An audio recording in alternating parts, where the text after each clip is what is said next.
Do you remember how to find an assumption from an argument? Yes. Find the conclusion and the premise, link the uncommon words, and then formulate the assumption. That's right. But this method, as I told you, only works for smaller argument questions and not for longer ones. So what do you do when you have extremely long arguments on the test? Here's a tip that I can give you. Just remember this: C.C.S.S.P. These are the 5 argument types, and they expand into causality, comparison, statistics, sampling, and plan.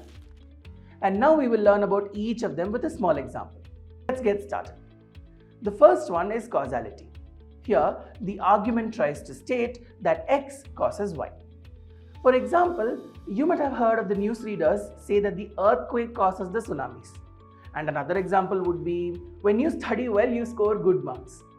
Now, let's move on to the second one, which is comparison. This argument says that whatever is given for X would also be true for Y because both X and Y are similar. The example for you to understand is the Xbox will have the same number of sales as the PlayStation had last year because the fan following for both the Xbox and the PlayStation is the same. I know the above sentence will frustrate the PlayStation fans. Don't worry.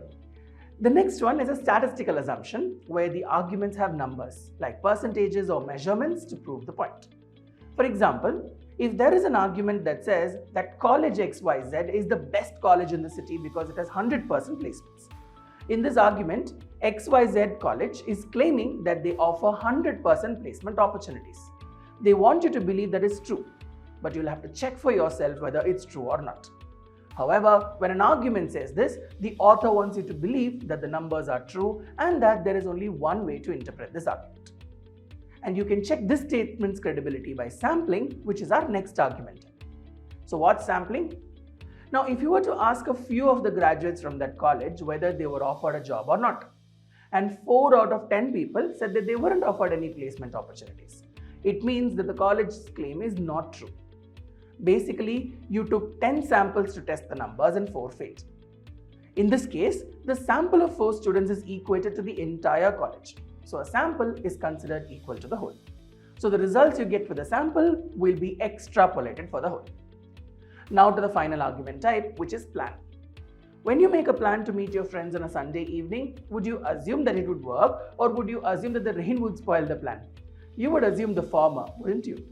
Similarly, in arguments, the assumption will always say that any plan made will work.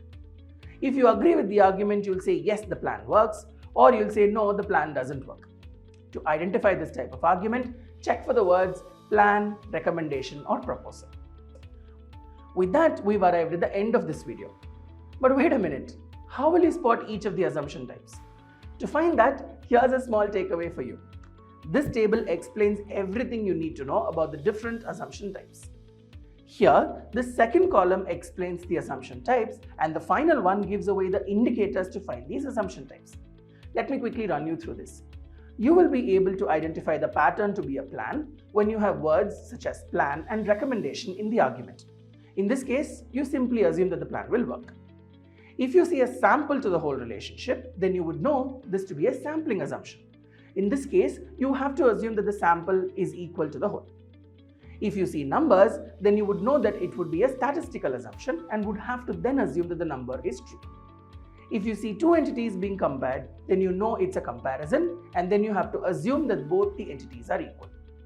If you find words such as because and since, then you know that the assumption being tested is a causality. This is the most common assumption type, and this would mean that you have to assume that X causes Y. And that's it. I hope you all have understood the C.C.S.S.Ps well now. So catch you in the next interesting punch. Until then, stay tuned.